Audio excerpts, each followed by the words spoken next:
अस्सलाम वालेकुम, welcome to the channel. और आज हम डिस्कस करने वाले हैं सेकंड सेमेस्टर पेपर फार्माकोलॉजी। इससे पहले मैंने एक वीडियो अपलोड की थी जो अबाउट द एनाटॉमी जो हमारे पास फर्स्ट सेमेस्टर में है, उसको हमने डिस्कस किया था कि उसको हम आपने जो है ना किस तरह से क्लियर करना है, किस तरह से उसको हल करना है। ठीक है, मैं यूट्यूब चैनल पे इसके लिए अलग अलग सा जो है ना प्लेलिस्ट बना रहा हूँ। मतलब जो हमारे पास सेकंड सेमेस्टर की सब्जेक्ट्स होंगे ना, तो सेकंड सेमेस्टर की जितने भी सब्जेक्ट्स हैं वो उसके लिए मैं एक अलग सा प्लेलिस्ट बना लूँगा। तो उस प्लेलिस्ट पे जब आप क्लिक करेंगे ना, तो वहाँ आपके पास क्या आ जाएगा, वहाँ आपके पास सारे जितने भी सेकंड सेमेस्टर के पेपर है उनकी वीडियोस आ जाएंगे। ठीक है, इस तरह से जो फर्स्ट सेमेस्टर है हमारे पास उसके लिए अलग सा एक प्लेलिस्ट होगा। क्लियर हो गई बात। तो ये इस तरह से होंगे, क्योंकि बहुत सारे स्टूडेंट्स ये गिला करते हैं कि हमें पेपर्स मिलते नहीं हैं। तो हर एक के लिए जो है ना हमारे पास अलग अलग सा जो है ना प्लेलिस्ट होगा। ठीक है, चलो आज स्टार्ट कर लेते हैं फार्माकोलॉजी को। तो व्हाट इज़ फार्माकोलॉजी, ये तो आप लोगों को पता होगा। ठीक है, ये हमारे पास 2021 का पेपर। ठीक होगी बात। अच्छा, फर्स्ट ऑफ ऑल मैं आपको एक बात पहले से बता दूं कि फार्माकोलॉजी में हमारे पास दो ऐसी चीज़ें हैं जो बहुत ज़्यादा इंपॉर्टेंट है, बल्कि एक ऐसी चीज़ है जो इम्पॉर्टेंट है जिसको हम कहते हैं एंटीबायोटिक्स। ठीक है, जब भी आप प्रीवियस पेपर्स देख लें उसमें एंटीबायोटिक से बहुत सारे क्वेश्चन जो है ना वो आए होते हैं, या एस्पिरिन के हवाले से आए होती है, या कोई बेसिक डिफिनेशन, और इसके अलावा जो क्वेश्चन होते हैं वो एंटीबायोटिक्स ही होते हैं। तो इस पेपर में भी ज़्यादातर जो है ना वो हमारे पास क्या है, एंटीबायोटिक्स ही है। अच्छा, पहले जो है ना वही हमारे पास वही रूल्स है कि 40 नंबर का क्वेश्चन है, 1.5 आवर्स में आपने करना है। तो मतलब हर एक क्वेश्चन के लिए आप इजीली अगर 20 मिनट्स दे दें तो उसमें ये हल हो सकता है। ठीक हो गई बात। अच्छा, पहले क्वेश्चन की तरफ आ जाते हैं। सो ये क्या कह रहा है कि define the following terms with examples. अब यहाँ पे अगर आप देख लें तो क्वेश्चन को समझना बहुत ज़रूरी है कि टर्म्स को डिफ़ाइन भी करना है और उसके एग्जांपल्स भी देने हैं। मतलब अगर आप एगोनिस्ट को डिफ़ाइन कर रहे हैं ना, तो उसके एग्जांपल्स भी आपने देने हैं। ठीक है। अच्छा, अब यहाँ पे अगर हम देख लें तो हमारे पास एगोनिस्ट क्या चीज़ होती है। तो एगोनिस्ट असल में हमारे पास वो एक्टिविटी, वो रिस्पॉन्स एक्टिवेट करना है जब वो हार्मोन के साथ जो केमिकल है वो अटैच हो जाए और रिस्पॉन्स को क्या करे, इनिशिएट करे। रिस्पॉन्स को क्या करे, इनिशिएट करे। इसको हम क्या कहते हैं, एगोनिस्ट कहते हैं। और इसकी अगर हम एग्जांपल देख लें तो बहुत सारे एग्जांपल्स इसके हैं। मतलब जो हमारे पास आइनोट्रोपिक्स हैं, आइनोट्रोपिक ड्रग्स, ठीक है, मॉर्फिन हो गया, ये हमारे पास क्या है, ये हमारे पास एगोनिस्ट है। क्लियर हो गई बात। अच्छा, इसके अलावा हाइड्रोकोडोन अगर हम देख लें, हाइड्रोकोडोन, तो ये हमारे पास एगोनिस्ट है, क्योंकि जब ये रिसेप्टर्स के साथ अटैच हो जाते हैं तो ये क्या कर रहे होते हैं, ये हमारे पास उस डोज को सॉरी उस रिस्पॉन्स को इनिशिएट कर रहे होते हैं। ठीक है, तो इसको हम क्या कहते हैं, इसको हम कहते हैं एगोनिस्ट। अब इसके अगेंस्ट एक दूसरा टर्म है जिसको हम एंटागोनिस्ट भी कहते हैं, एंटागोनिस्ट। उस एंटागोनिस्ट का क्या मतलब होता है, एंटागोनिस्ट का मतलब ये होता है कि जब हम एक रिस्पॉन्स को स्टॉप करने वाले हैं, ठीक है, तो उस रिस्पॉन्स को स्टॉप करने के लिए जो ड्रग हम देते हैं उसको एंटागोनिस्ट कहते हैं। लेकिन यहाँ पे आपसे मांगा नहीं है तो लिखने की ज़रूरत नहीं है। अच्छा, दूसरे पे आ जाते हैं लोडिंग डोज। अब ये सारी फार्माकोलॉजी से रिलेटेड बहुत इंपॉर्टेंट क्वेश्चन है। अब पहले आप देख लें कि लोडिंग डोज असल में है क्या चीज़। तो remember one thing, loading dose वो इनिशियल डोज होता है, इनिशियल डोज जो सबसे हायर होता है। Higher initial dose of a drug is known as loading dose. मिसाल के तौर पर मैं आपको बताऊं कि एक ड्रग का आपने लोडिंग डोज दें, तो लोडिंग डोज का मतलब ये है कि अभी आपने ट्रीटमेंट स्टार्ट की है, अभी ट्रीटमेंट स्टार्ट की है और ट्रीटमेंट के स्टार्ट में ही आपने हायर ड्रग ऑफ डोज जो है ना, इनिशियल डोज आपने दे दिया है। तो इसको हम क्या कहते हैं, इसको हम कहते हैं लोडिंग डोज। पहले आप हायर डोज दे देते हैं, फिर उसको जो है ना मेंटेन करने के लिए उस डोज की जो मकदार है उसको कम करते हैं। ठीक है, तो इसको हम क्या कहते हैं, लोडिंग डोज कहते हैं। अच्छा, अब इसकी एग्जांपल्स हमारे पास क्या है। एग्जांपल्स में अगर आप देख ले तो हमारे पास है डिजॉक्सिन, ठीक है, डिजॉक्सिन हमारे पास ड्रग्स है। इसके अलावा स्पेर फ्लॉक्सिसिन, ठीक है, ये हमारे पास कुछ एग्जांपल्स है लोडिंग डोज की। इसके अलावा बहुत सारे एग्जांपल्स है related to the loading dose. लेकिन जब भी आप देख ले, लोडिंग डोज का मतलब यही है कि जब भी इस ट्रीटमेंट के स्टार्ट में किसी बंदे को हायर डोज की ज़रूरत है और आप उसको लोडिंग डोज दे दे, मतलब हायर डोज दे दे, फिर उसकी डोज को स्लोली कम करते रहें, तो इसको हम कहते हैं लोडिंग डोज। क्लियर? अच्छा, अब आ जाते हैं आइडोसिनक्रेसी। अब ये बेसिक डिफिनीशंस है, मतलब अगर एक बंदे ने जो है ना बेसिक्स डिफिनीशन ही नहीं पढ़े तो फिर उसको जो है ना ये मसले तो होंगे कि जो बेसिक डिफिनीशन है उनकी आंसर्स भी नहीं लिख पाएंगे। ठीक है?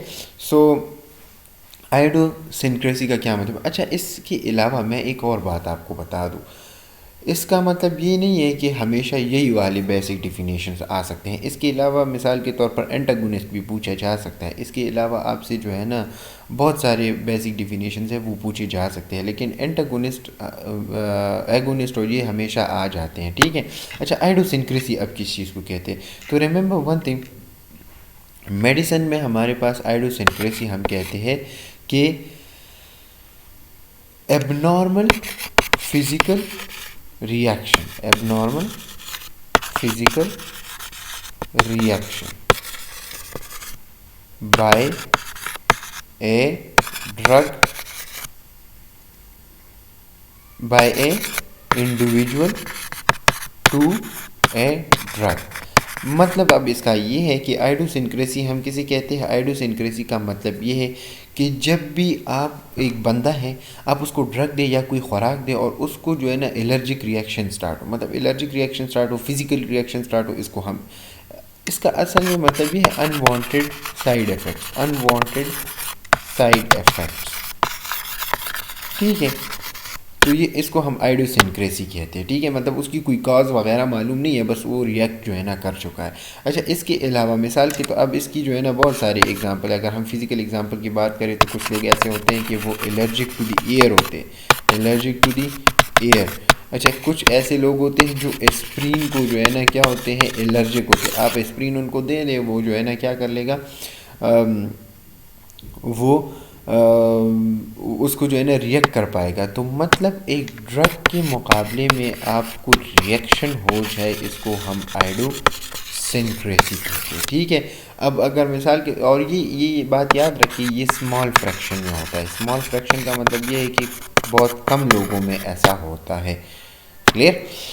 अच्छा, तो इसको हम आइडोसिनक्रेसी कहते हैं। और इसके अलावा अगर हम प्लाज्मा हाफ लाइफ की बात करें तो अब इससे पहले आपने ये बात याद रखनी है कि व्हाट इज़ हाफ लाइफ। तो इसको हम बायोलॉजिकल हाफ लाइफ भी कहते हैं। ठीक है? अब प्लाज्मा हाफ लाइफ का क्या मतलब है? अच्छा, मिसाल के तौर पर अगर आप इसके बारे में, ड्रग के बारे में बात है, यहाँ पे हम ड्रग के बारे में बात करें तो असल में इसका मतलब है कि एक biological half life, biological half life जिसमें जो सब्सटेंस नहीं है, सब्सटेंस, फॉर एग्जाम्पल ड्रग, ठीक हो गई बात, वो क्या कर सके, वो रीच दी हाफ कंसंट्रेशन तक पहुंच सके। मतलब हाफ कंसंट्रेशन का मतलब ये है कि मिसाल के तौर पर एक ड्रग है, उसकी जो है ना वो 100% कंसंट्रेशन थी। ठीक है?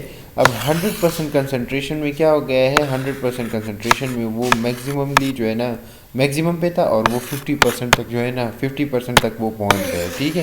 तो इसको हम क्या कहते हैं, इसको हम कहते हैं plasma half life. Plasma half life में क्या हो गया, हाफ हो गया, उसकी जो लाइफ है वो हाफ हो गई है। ठीक है? तो जितने टाइम में हमारे पास वो जो है ना हाफ हो जाता है, इसको हम प्लाज्मा हाफ लाइफ कहते हैं। ठीक है? अब इसमें सिंपली अगर इसकी डिफिनीशन की बात करें, so the time taken for plasma concentration of drug to half of its original। ठीक है? सिंपल डिफिनेशन है इसका कि जब जो जितना टाइम वो ड्रग ले ताकि वो प्लाज्मा कंसंट्रेशन में हाफ ऑफ इट्स ओरिजिनल तक पहुंच जाए, इसको हम प्लाज्मा हाफ लाइफ कहते हैं। ठीक हो गई बात? ये हमारे पास जो है ना सिंपल एक डिफिनेशन है जो हाफ लाइफ की है। अच्छा, इसमें अगर हम एक एग्जांपल की बात करें तो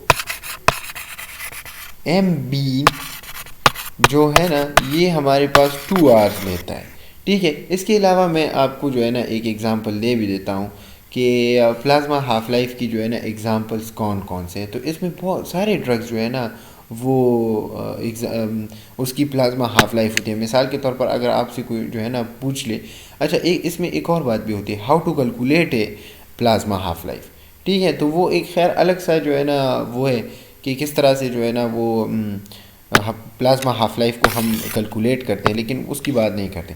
अच्छा, अब एक एग्जांपल मैं दे देता हूँ एस्प्रीन की, जिसको हम डिस्प्रीन कहते हैं। तो इसकी प्लाज्मा हाफ लाइफ कितनी है? इसकी प्लाज्मा हाफ लाइफ है 20 मिनट्स ओनली। मतलब 20 मिनट में ये क्या हो जाता है, ये अपने ओरिजिनल फॉर्म से हाफ में कन्वर्ट हो जाता है।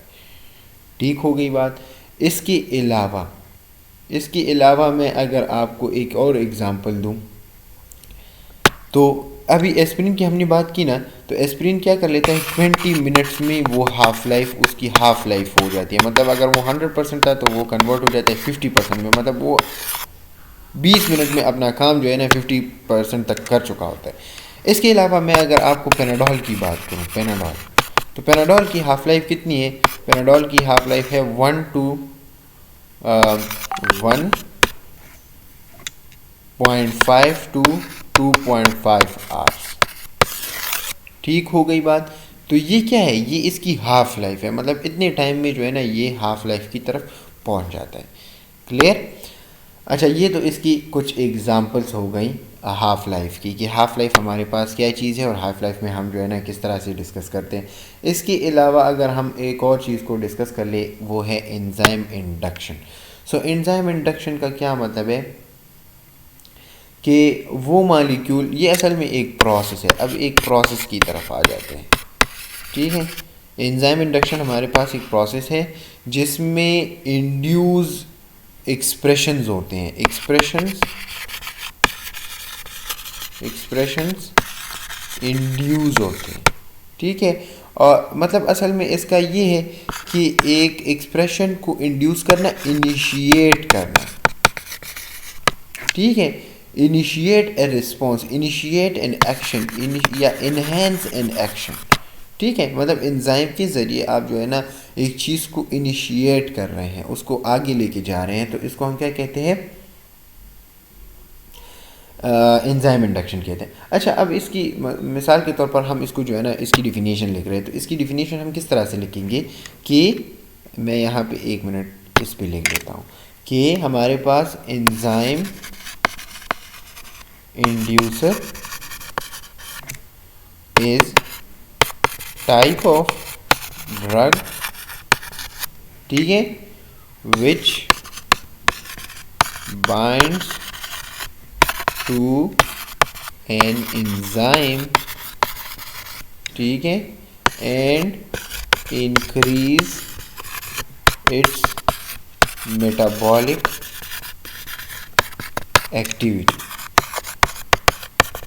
सही हो गई बात। अब सिंपल इसकी डिफिनेशन क्या है कि एंजाइम इंड्यूस एक टाइप ऑफ ड्रग है जो बाइंड हो जाता है एंजाइम के साथ, और उस एंजाइम के साथ जब ये बाइंड हो जाता है तो वो इंक्रीज़ कर लेता है इट्स मेटाबॉलिक एक्टिविटी। मतलब मेटाबॉलिक एक्टिविटी के लिए वो एक एंजाइम के साथ जो है ना बाइंडिंग कर लेता है, और फिर जो है ना वो क्या करता है, वो उसकी जो मेटाबॉलिक एक्टिविटी है उसको इंक्रीज़ करता है, ताकि जो अपना काम है वो क्या कर सके, वो अच्छी तरह से कर सके। अब इसकी बहुत सारी एग्जांपल्स है, बहुत सारे ड्रग्स है इसमें, ठीक है। अगर इसकी हम ड्रग्स की बात करें तो बारबिचोरेट, ठीक है, बारबिचोरेट्स हमारे पास इसकी एग्जांपल है।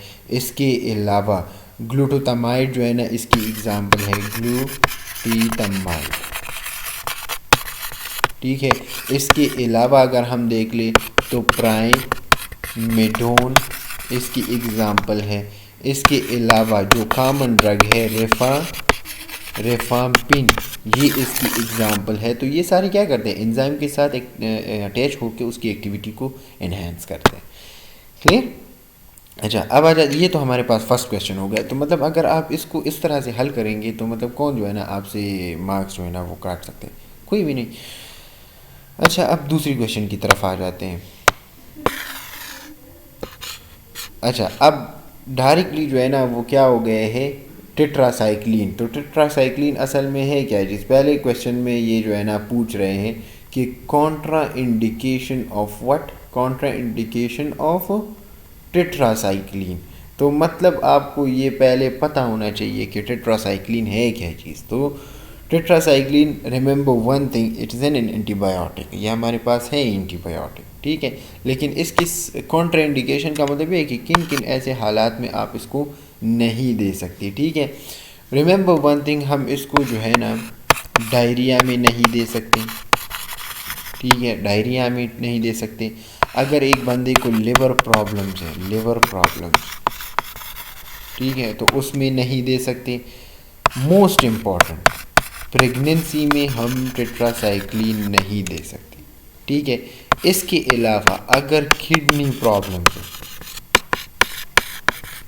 तो उसमें भी नहीं दे सकते, क्योंकि टेट्रासाइक्लिन जो है ना वो असल में ये सारी जगहों से जो है ना वो आपने ये चीज़ डिस्कस की होगी, फर्स्ट पास इफेक्ट, और फिर जो है ना कुछ ड्रग ऐसे होते हैं जो यूरिन में पास आउट होते हैं। तो अगर किडनी आपकी काम नहीं कर रही, जो हमारे पास लिवर है वो काम नहीं कर रहा, तो उसकी जो है ना ये सारे इफेक्ट किस तरह से होंगे, ठीक हो गई बात।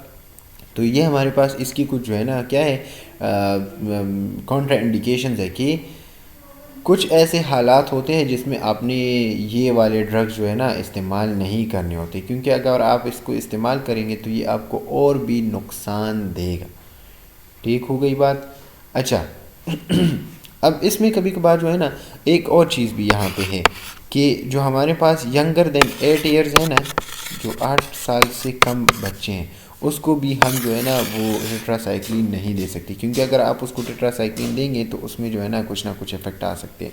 मिसाल के तौर पर अगर कोई जो है ना आप उसको दे दे तो इसमें जो है ना टूथ डिस्कलरेशन आ सकती है, टूथ डिस्कलरेशन मतलब उसकी जो टूथ्स है ना वो डिस्कलर हो सकते हैं, ठीक है।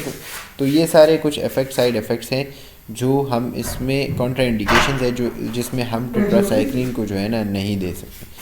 क्लियर हो गई बात।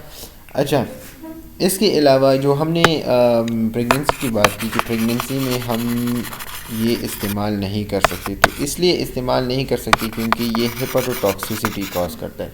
हेपेटोटॉक्सिसिटी जो है ना वो कॉज कर लेता है और वो जो आपकी लिवर है उसको जो है ना नुकसान पहुंच सकता है। तो इसको हम इसलिए जो है ना इस्तेमाल नहीं कर सकते। इसके अलावा प्रेगनेंसी में हम इसलिए इसको इस्तेमाल नहीं कर सकते क्योंकि ये जो है ना वही जो डिस्कलरेशन और of teeth in the foetus है, येलो और ब्राउन अपीयरेंस जो है ना उसमें आ जाती है, ठीक है। तो ये खैर इसकी मैंने वैसी ही एक्सप्लेनेशन कर दी, यहाँ पे आपने एक्सप्लेनेशन नहीं करनी, सिर्फ और सिर्फ ये लिखना है कि कॉन्ट्रा इंडिकेशन क्या है।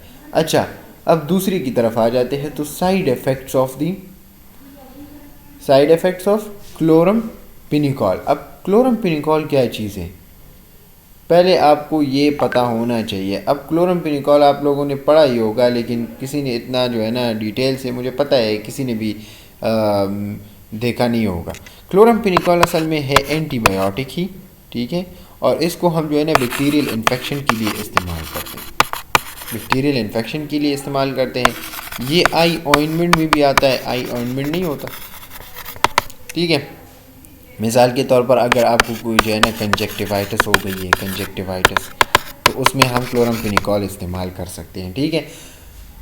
अच्छा, अब इसकी जो क्वेश्चन ये पूछ रहे हैं ना क्लोरम पिनिकॉल की साइड इफ़ेक्ट्स क्या है, तो साइड इफ़ेक्ट्स में हमारे पास है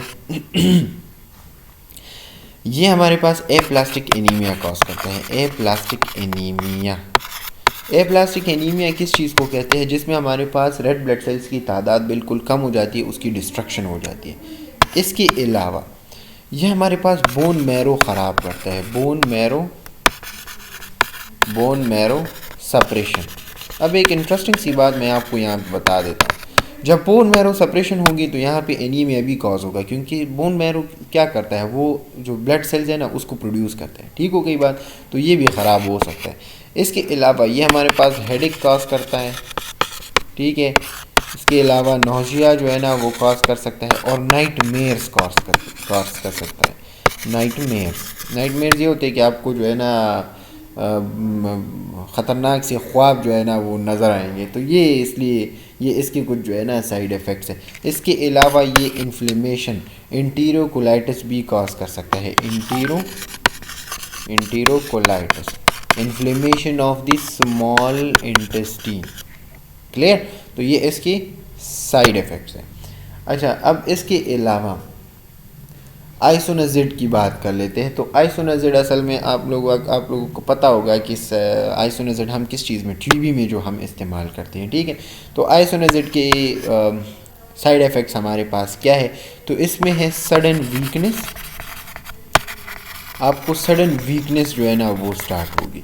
इसके अलावा अपर स्टमक पेन स्टार्ट हो सकता है, अपर स्टमक पेन। ठीक है, इसके अलावा डार्क यूरिन, जो यूरिन है ना वो डार्क यूरिन में जो है ना कन्वर्ट हो जाता है। इसके अलावा जो आइज़ है ना, आइज़ उसमें पेन स्टार्ट हो जाती है।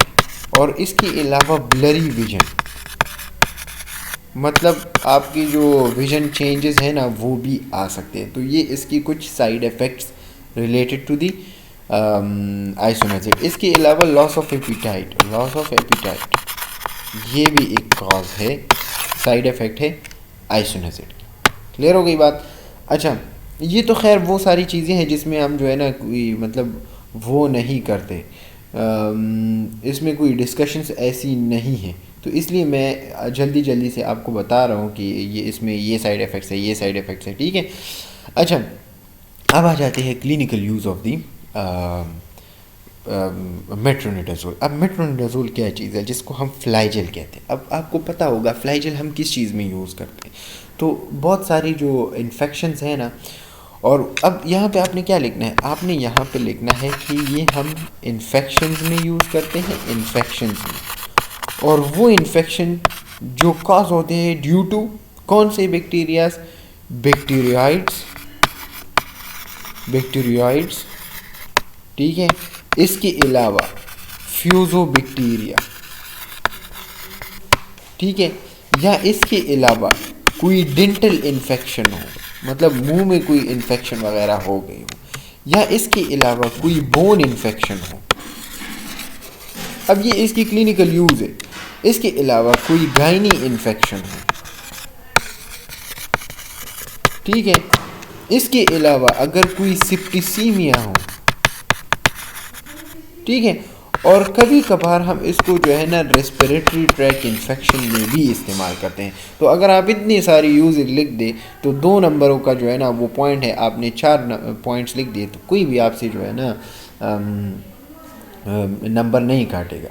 क्लियर हो गई बात? अच्छा, एक और बात, ये सिर्फ़ और सिर्फ हम बैक्टीरियल इन्फेक्शन के लिए इस्तेमाल नहीं करते, ये बात आपने याद रखनी है, बल्कि हम पैरासाइट को किल करने के लिए भी इस्तेमाल कर सकते हैं। पैरासाइट्स नहीं होते, पैरासाइट को अगर किल करना है तो आपने मेट्रोनिडाज़ोल यूज़ कर सकते हैं।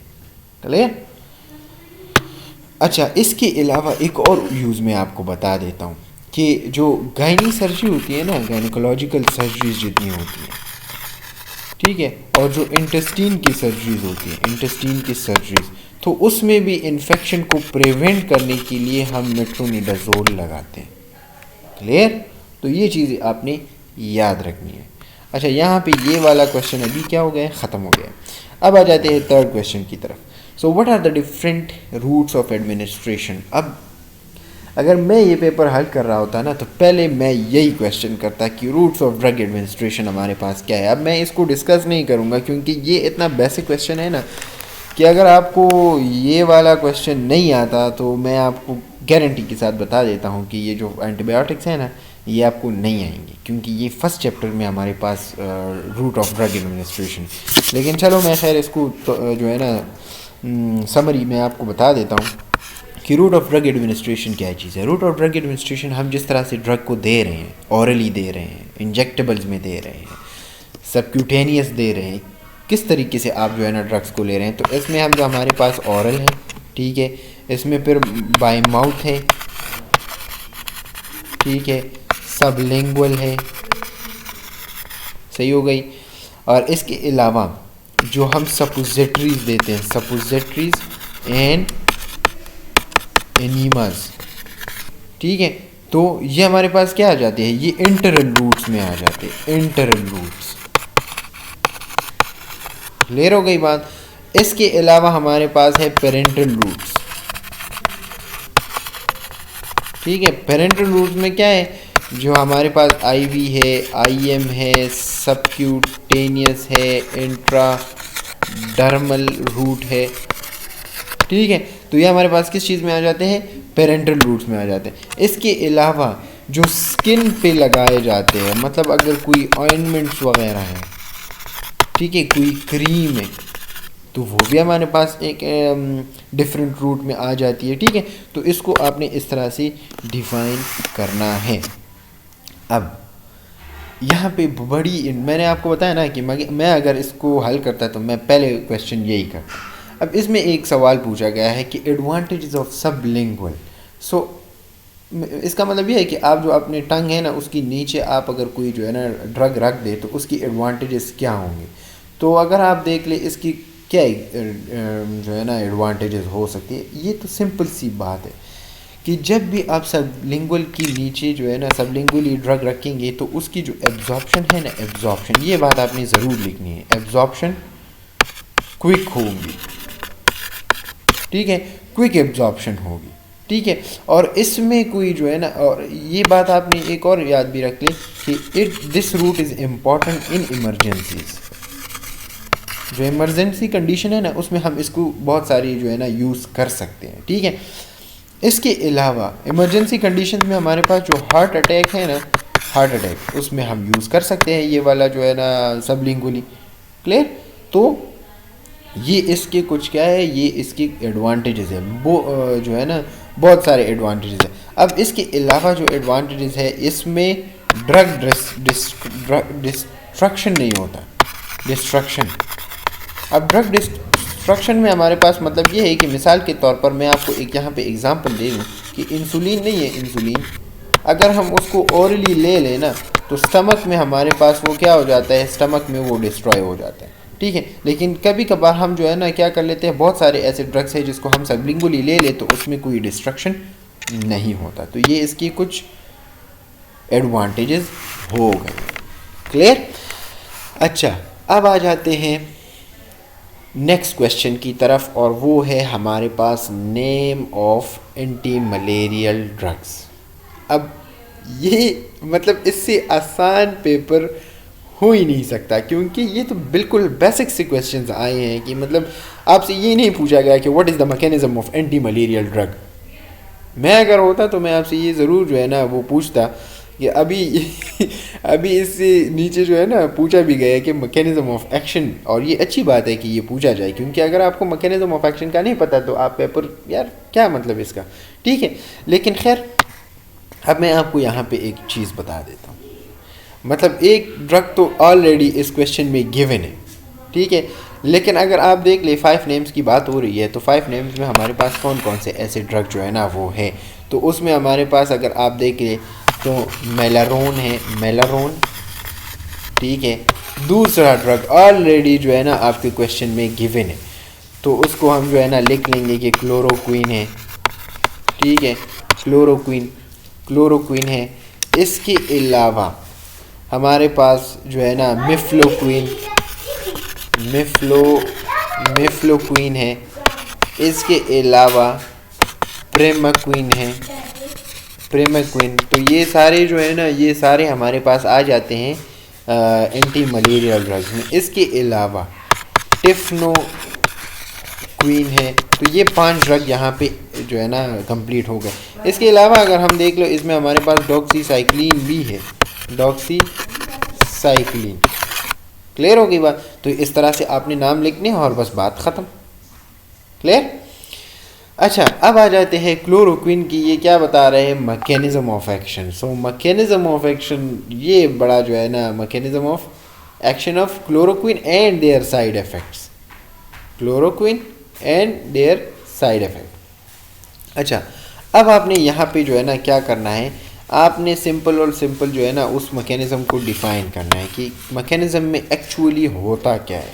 ठीक है, तो ये आप यहाँ पे आपने सिंपल लिखना है कि फॉर्मेशन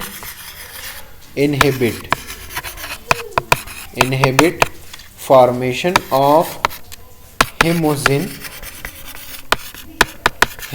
फ्रॉम हीम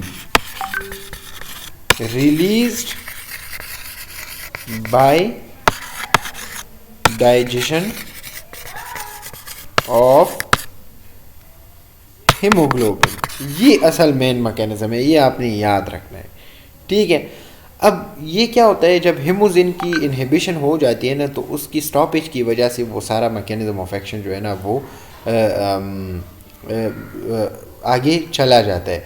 अब क्लोरोक्विन असल में करता क्या है? क्लोरोक्विन जो है ना वो मैकेनिज्म इसकी असल में ये है कि it will kill the parasite. ठीक है, लेकिन ये पैरासाइट को किस तरह से किल करेगा? उसकी जो फूड वैक्यूल्स मतलब जो पैरासाइट्स की फूड वैक्यूल्स है ये उसको क्या करेगा? ये उसको डिस्ट्रॉय करेगा। क्लियर हो गई बात? मतलब ये उसकी जो फूड वैक्यूल्स है उसको डिस्ट्रॉय कर लेगा, तो उसकी डिस्ट्रक्शन की वजह से वो क्या हो जाते हैं? वो ख़त्म हो जाते हैं। जब ये वाले जो है ना ये डिस्ट्रॉय हो जाएंगे तो वो क्या करेगा? जो हीम की प्रोडक्शन है वो भी क्या हो जाएगी? वो भी स्टॉप हो जाएगी। क्लियर है? जिसको हमने इससे पहले जो है ना वो डिस्कस किया कि जो हमारे पास हीम्स की प्रोडक्शन, हेमोजिन की प्रोडक्शन है तो वो स्टार्ट हो जाती है ना, तो उसको प्रिवेंट करने के लिए फूड वैक्यूल्स को डिस्ट्रॉय कर लेता है। उसके हमारे पास जो टॉक्सिक हीम्स होते हैं वो जो है ना वो हमारे पास नहीं बन रहे होते, तो उसको हम क्या कर लेते हैं? स्टॉप कर लेते हैं। क्योंकि हमारे पास अगर आप देख लिए मलेरिया में ऐसा होता है ना कि ये आरबीसी में ये अटैच हो जाते हैं और ब्लास्ट कर लेते हैं। मिसाल के तौर पर ये एक आरबीसी है, यहाँ पे मलेरियल पैरासाइट्स आ जाते हैं, इसका पूरा मैकेनिज्म और ये ब्लास्ट कर जाते हैं। तो जब इससे ब्लास्ट हो जाते हैं तो बहुत सारे ऐसे केमिकल इससे रिलीज़ हो जाते हैं। अब ये एक एक केमिकल एक एक आरबीसी में जो है ना वो इंटर होता है। ठीक है, अब एक एक में ये इस तरह से एंटर होता है और फिर जो है ना ये वाले ब्लास्ट कर जाते हैं, तो इससे जितने भी निकले हैं वो एक एक आरबीसी में एंटर हो जाते हैं। इससे जो निकले हैं वो एक एक आरबीसी में, तो ये इस तरह से आरबीसीज को जो है ना डिस्ट्रॉय कर रहा होता है। क्लियर हो गई बात? अच्छा, तो ये तो हमारे पास हो गई क्लोरोक्विन की मैकेनिज़्म में हमारे पास क्या क्या है।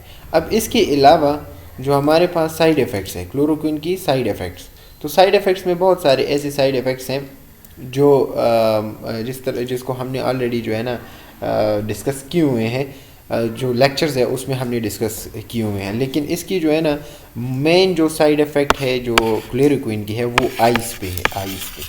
ठीक है, तो हमारे आँख की नहीं है, उस पे हमारे पास जो है ना इसके इफेक्ट होता है और ये कैटरेक्ट फॉर्मेशन करती है, कैटरेक्ट फॉर्मेशन। क्लियर हो गई बात? इसके अलावा हमारे पास अगर हम देख ले सो कभी जो है ना मतलब कुछ ऐसी चीज़ें हैं, कुछ लोग ऐसे रिसर्चेस हैं कि ये जो है ना हमारे पास ब्लाइंडनेस भी कॉज कर सकती है, blindness of the eyes. Clear हो गई बात? इसके अलावा विजुअल लॉस जिसको हम कहते हैं। क्लियर? तो ये सारे हमारे पास क्या चीज़ आ जाती है? ये हमारे पास आ जाती है क्लोरोक्विन की कुछ साइड इफ़ेक्ट्स। अच्छा, अब इसके अलावा क्लोरोक्विन की जो क्लिनिकल यूज़ पूछी गई है कि clinical use of the chloroquine other than the malaria. मतलब अगर आप देख ले कि अगर मलेरिया के अलावा आप किसी चीज़ को ट्रीट करना चाहते हैं तो क्या हम क्लोरोक्विन उसमें इस्तेमाल कर सकते हैं? तो हाँ, अभी रीसेंट रिसर्च के मुताबिक अगर किसी बंदे को लिवर इन्फेक्शन है, ठीक है, तो उसमें भी क्लोरोक्विन इस्तेमाल हो सकता है, सिर्फ़ और सिर्फ मलेरिया में नहीं। और ये लिवर इन्फेक्शन अगर प्रोटोजोआ के ज़रिए जो है ना वो कॉज हो गया तो उसमें हम इस्तेमाल कर सकते हैं। इसके अलावा कोविड-19 है उसकी इन्फेक्शन को ख़त्म करने के लिए भी हम जो है ना इसको इस्तेमाल कर सकते हैं। इसके अलावा अगर हम देख लें तो जो हमारे पास रेमाटाइड नहीं होता, रेमाटाइड है उसमें भी हम इसको इस्तेमाल कर सकते हैं। इसके अलावा जो आर्थराइटिस है, अर्थराइटिस, ये सारे आपको पता होंगे। तो अर्थराइटिस में भी हम इसको इस्तेमाल करते हैं।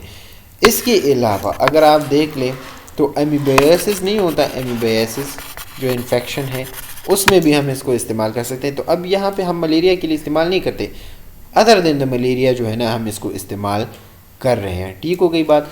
तो ये हो गए हमारे पास इसके कुछ क्लिनिकल यूजेस अदर देन दी मलेरिया। अच्छा, अब नेक्स्ट क्वेश्चन की तरफ आ जाते हैं, क्वेश्चन नंबर 5 की तरफ। और ये फिर से जो है ना बहुत आसान सा एक क्वेश्चन है कि नेम ऑफ दी एनसिड्स, जो हमारे पास एनसिड्स ड्रग्स है उसकी कुछ नेम आप बता दे। तो यार इसमें जो है ना कुछ भी मुश्किल नहीं। और एक और बात, इतनी चॉइस दी गई होती है कि मतलब 6 क्वेश्चंस में आपने 4 क्वेश्चंस करने पड़ते हैं, तो ये इजीली हो जाते हैं। अच्छा एक मिनट। अच्छा, अब देख लें कि हमारे पास क्वेश्चन नंबर 5 में जो एनसिड्स है उसमें कौन कौन से। सिंपल मैं आपको बता दूं, अगर इसमें आप देख लें कुछ ऐसे ड्रग्स है जो हर किसी को पता होंगे, एस्प्रिन, दूसरा मेफेनेमिक एसिड, मेफेनेमिक एसिड जिसको हम पॉन्स्टान कहते हैं, इसके अलावा पैरासीटामोल, ऑलरेडी 3 ड्रग्स तो हो गए। इसके अलावा आइबुप्रोफेन जो मोस्टली जो दांतों के दर्द होते हैं उसमें इस्तेमाल होते हैं। इसके अलावा डिक्लोफेनिक। तो ये हमारे पास क्या हो गए, 5 पूरे हो गए कि मतलब ये हमारे पास क्या है, ये है एनसिड्स। ठीक है। तो अगर हम इसमें देख लें तो ये हमारे पास नॉर्मली जो है ना वो यूज़ होते हैं, aspirin, mefenamic acid, paracetamol, ibuprofen, diclofenac. तो ये 5 ऑलरेडी हो गई हैं। अगर ये आपको नहीं पता तो आपको फार्माकोलॉजी पढ़नी नहीं चाहिए थी। ठीक है, लेकिन खैर अभी पढ़ लिया, अभी पेपर तो पास करना है ना। अच्छा, तो अब ये तो हमारे पास 5 एनसिड्स हो गए। अब मैकेनिज्म ऑफ एक्शन का क्या है, ये मैंने आपको बताया था कि एस्प्रिन के बारे में ये लोग पूछ सकते हैं। तो मैकेनिज्म ऑफ एस्प्रिन, ये हमेशा जो है ना ये लोग पूछते रहते हैं कि मैकेनिज्म ऑफ एस्प्रिन क्या चीज़ है। तो रिमेंबर वन थिंग, एस्प्रिन की मैकेनिज्म जो है ना वो किस तरह से है। तो आपको अगर उसकी मैकेनिज्म याद हो, जिसको हम कहते हैं प्रोस्टाग्लैंडिन प्रिवेंशन। ठीक है। अब प्रोस्टाग्लैंडिन, इसकी अभी जो है ना मैकेनिज्म ऑफ एक्शन बहुत सारे हैं। मतलब अगर आप हेडेक के बारे में पूछ रहे हैं तो ये जो है ना वो क्या करेगा, प्रोस्टाग्लैंडिन को स्टॉप करेगा। तो रिमेंबर वन थिंग, ये क्या करता है ये इनहिबिट करता है। किस चीज़ को इनहिबिट करता है, इर्रिवर्सिबल इनहिबिशन करता है,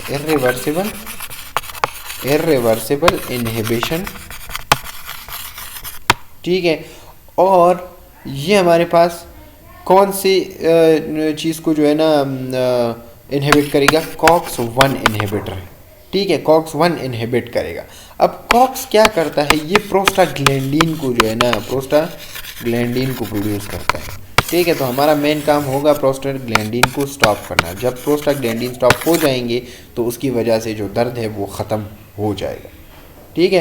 तो इसको हम कहते हैं mechanism of action of the NSAIDs. अब इसमें मैंने लेक्चर बनाया हुआ है, आप उसको देख लें। यहाँ पे मैं सारा मैकेनिज्म डिस्कस नहीं कर सकता क्योंकि वो फिर पूरा एक लेक्चर है। ठीक है। तो मैकेनिज्म ऑफ एक्शन आप वहाँ से देख लें। एस्प्रिन की मैंने एक वीडियो है उसमें मैंने डिस्कस किया हुआ है। अच्छा, एडवर्स इफेक्ट ऑफ एस्प्रिन क्या है हमारे पास। तो एडवर्स इफेक्ट में आप देख लें, क्या हम एस्प्रिन को प्रेगनेंसी में इस्तेमाल कर सकते हैं, नहीं इस्तेमाल कर सकते। तो रिमेंबर वन थिंग, इसकी जो है ना स्टमक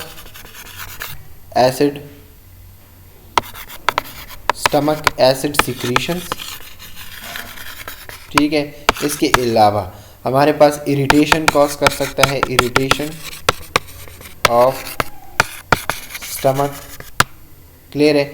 इसके अलावा ये जो है ना वोमिटिंग कॉज कर सकता है, ये स्टमक से रिलेटेड अभी बात हो रही है। इसके अलावा हीट बर्न कॉज कर सकता है, हार्ट बर्न। ठीक है। तो ये सारे इसके कुछ साइड इफ़ेक्ट्स हैं। अच्छा, इसके अलावा एलर्जिक रिएक्शन की मैंने आपको बात की थी, एलर्जिक रिएक्शन आइडोसिनक्रेसी में, तो ये भी हो सकता है। अच्छा, अगर प्रेगनेंसी है तो प्रेगनेंसी में आप इसको इस्तेमाल नहीं कर सकती क्योंकि ये एबॉर्शन कॉज कर सकता है। क्लियर। तो ये इसके साइड इफ़ेक्ट्स हो गए। अच्छा, इसके अलावा अब आ जाते हैं अमाइनोग्लाइकोसाइड्स एंटीबायोटिक की तरफ, ठीक है। सो अमाइनो, ये जो पेपर जिसने भी बनाया है ना, उसने बड़े सोच समझ के बनाए हुए सारे एंटीबायोटिक्स उसमें जो है ना डाले हुए हैं। और ये अच्छी भी बात है, क्योंकि आजकल जो है ना आपको साइड एंटीबायोटिक्स का पता होना चाहिए, क्योंकि हम धड़ाधड़ जो है ना एंटीबायोटिक्स यूज़ करते हैं और उसको हमें पता भी नहीं होता कि इसकी जो है ना साइड इफ़ेक्ट्स क्या हैं, इसके एडवर्स इफेक्ट क्या है। बाहर ममालिक में इस तरह नहीं होता, हर एक एंटीबायोटिक को यूज़ करने से पहले बहुत सारी टेस्ट होते हैं। इस तरह नहीं कि मतलब गला ख़राब है तो बस एक मिनटीन ले लो, नहीं, इस तरह नहीं होता। अच्छा चलो, 5 ड्रग्स की नेम लिखने हैं, तो उसमें हमारे पास कौन कौन से हैं? जिंटा माइसिन। अब ये 5 ड्रग्स के नेम लिखने हैं, लेकिन अमाइनोग्लाइकोसाइड्स की ग्रुप से लिखने हैं, ठीक है। इसके अलावा एमिकेसिन, जो कैसिन्स के ग्रुप है ना, इसको हम अमाइनोग्लाइकोसाइड्स कहते हैं। इसके अलावा स्ट्रिप्टोमाइसिन, ठीक है। इसके अलावा न्यूमाइसिन। इसके अलावा हमारे पास है जो टोब्रामाइसिन, क्लियर। तो ये हमारे पास 5 ड्रग्स हो गए रिलेटेड टू द अमाइनोग्लाइकोसाइड। अब यहाँ पे आप देख ले, अगर अब मिसाल के तौर पर अमाइनोग्लाइकोसाइड्स की बात हो रही है, तो अगर आप कोई और ड्रग लिखेंगे तो उस पर आपको जो है ना नंबर्स नहीं मिलेंगे, क्योंकि ये आपसे पूछ रहा है अबाउट दी अमाइनोग्लाइकोसाइड्स। तो आपने अमाइनोग्लाइकोसाइड्स के ग्रुप में जो हमारे पास माइसिन जितने भी हैं, ये हमारे पास अमाइनोग्लाइकोसाइड्स में आ जाते हैं, ठीक है। अब आ जाते हैं लास्ट की तरफ, last but not the least.